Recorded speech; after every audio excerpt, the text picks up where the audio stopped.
Hey, let's make bread again. I'm using the same recipe as before. This time I put my yeast mixture in my mixing bowl so it did not explode all over the counter.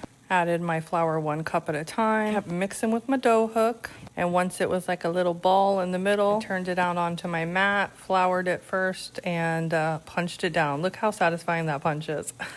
I let it rise an hour before this, and then I separated the dough in 2. Now I'm going to be making 2 different flavors this time. One is the same. I guess technically both are the same, but they're different. So I'm doing the cinnamon sugar one again, but I'm doing brown sugar instead of white sugar this time. And I didn't mix the brown sugar and the cinnamon together. I put it on top. You'll see. Get my bread into a rectangle-ish shape. They don't need to be perfect.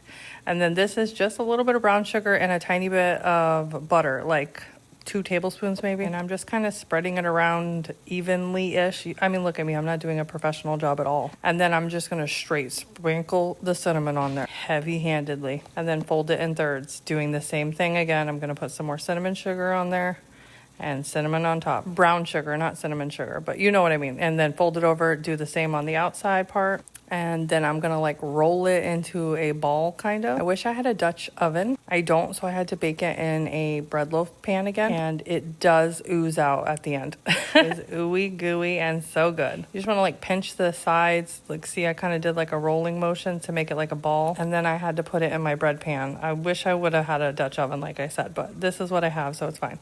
Then I realized I didn't put it the right way, so I flipped it over. Now for my second loaf, it doesn't have a flavor, but I'm gonna make it tie-dye for my girls. I mean, how freaking cute is that? So as you might know, I used to be a macaron baker, so I have a lot of powdered food colorings. So I'm showing you the ones that I use. And then I'm just sprinkling the color randomly around. It didn't really spread when it bakes, but it turns out really pretty, you'll see. So I used pink, blue, green.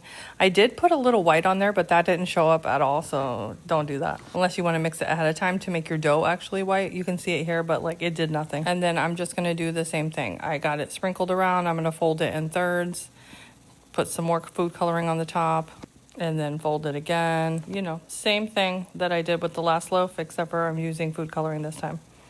I added more color and then rolled her up like a log.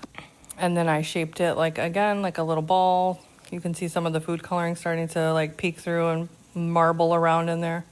And then I just plopped it down in there, trying to make it log-like. Then these went to proof again for another 30 to 40 minutes. Look at them before they went in the oven. They puffed up good. And then this is the cinnamon sugar one. It was leaking out everywhere. I put some butter on top. And then there's the tie-dye loaf. You can see a little bit of the color here. And then I just put some butter on top of that as well. I put them on a pizza tray to cool, and then I'm ready to cut them open. The cinnamon sugar one, look, it like stuck to the pan. It was so gooey. Don't worry, it was definitely cooked and it was so good. My oldest had it for breakfast the next morning with some cream cheese on top after we toasted it. It was fire. I had it just plain with a little bit of butter. Let me tell you, I was a fan. Here's it up close. You can see the swirls of cinnamon and sugar. So good. And then the tie-dye loaf. Look how cute. It's like tie-dye polka dots all inside of it. Different colors. My girls have been eating this as sandwich bread. Look how fluffy. And then I made French toast out of it today. So it was tie-dye French toast. How stinking cute. Don't forget to hit that like and follow. Bye.